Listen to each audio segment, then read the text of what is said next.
Being able to walk among the 2,000-year-old terracotta warriors is surreal. The creation and purpose of this army traces back to a 13-year-old boy who in 221 BC became the first emperor of China. His name was Qin Wang. And through sheer smarts and military might, he did what so many others failed to do: conquer all the warring kingdoms of the land to create a single, unified China. The first emperor believed China to be the center of the earth. And since he now ruled it with an iron fist, why not take a shot at conquering the heavens? To extend his empire into the afterlife, Qin Wang would need a fearless army to take with him. And these are the soldiers to fight for him in death. Look at the size of these soldiers. I mean, back then, the average height had to be 5'5", 5'6", maybe. In today's modern world, I'm 6'5", I'm a big guy. And these soldiers, I'm eye to eye with these soldiers. So physically, they were extremely imposing as well. I wouldn't tangle with him. Even in this condition, half pieced together, these warriors are impressive. These have been recently excavated from the pit. They've been brought up here to be reconstructed. It's a huge archaeological process to bring them up here, piece them together, and then they place them back into the pit where they were originally laid. This site is called Pit Number 1, the largest of 3 main excavation sites underway. When we first began here, the authorities gave us half a month to complete the project. As we realized clearly about the quality of the entire pit and how many terracotta soldiers were roughly inside there, it was totally beyond our imagination.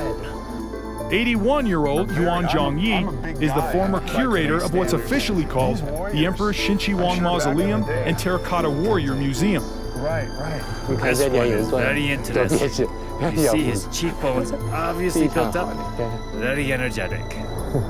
Right, they're all different. Hairstyles are different, facial features are different, wardrobe is different.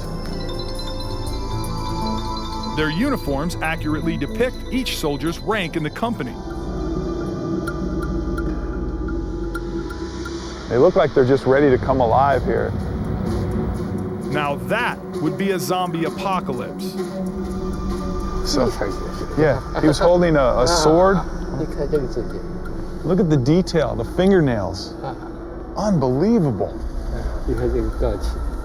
Yeah, the knuckles, amazing.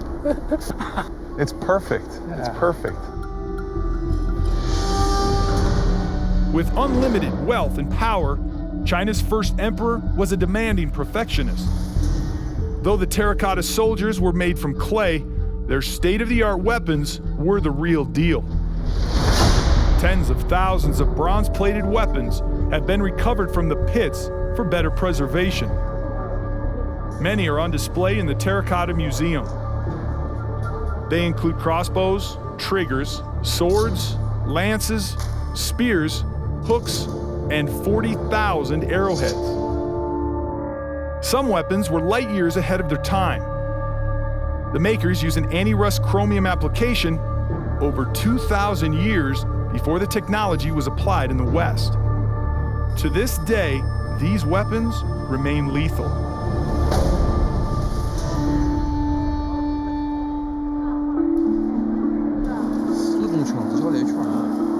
Teams of archaeologists, scientists, and helpers work around the clock to examine, analyze, and restore the artifacts.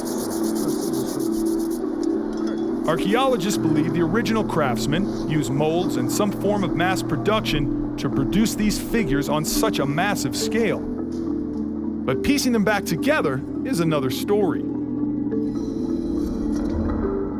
As you could imagine, sorting through tens of thousands of broken shards for just the right fit is a painstakingly slow process.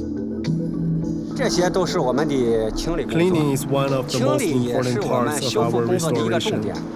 As the cleaning will affect the gluing process in the next step. For example, there are many salt deposits attached on this figure, which make it very hard to clean. Long Dusheng is a restoration team leader.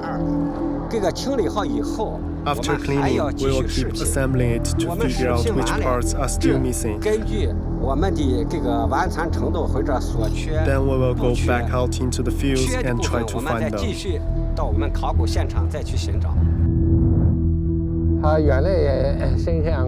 Originally, he was painted. You could still see the original white and black here. See a little.